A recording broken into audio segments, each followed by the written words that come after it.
Stroke रोगीटी जी कष्ट पाए ताठू तार केयर गिभर मैंने से कष्ट पाई था बहुत शारीरिक और मानसिक स्तर में तेणु से स्ट्रोक सर्वाइवर मैंने भी बहुत इंपोर्टेंट सोसाइटी प्रति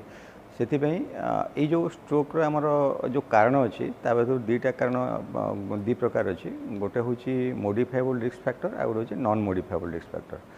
मोडिफाएबल रिस्क फैक्टर माने जो रिस्क फैक्टर को आम बदल दे पार आ नॉन मोडिफाएबल रिस्क फैक्टर माने जोटा बदल हम ना जमीक आम एज गोटे रिस्क फैक्टर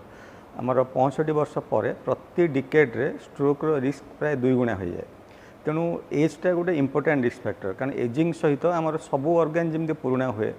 आमर सेमती ब्रेन पुराणा हुए रक्तनली सब पुराणा हुए से रक्तनली धीरे धीरे चर्बी जमीवा आरंभ हो से बेले बेले बंद हो जाए तो ब्रेन को ब्लड सप्लाई बंद हो गले स्ट्रोक हुए।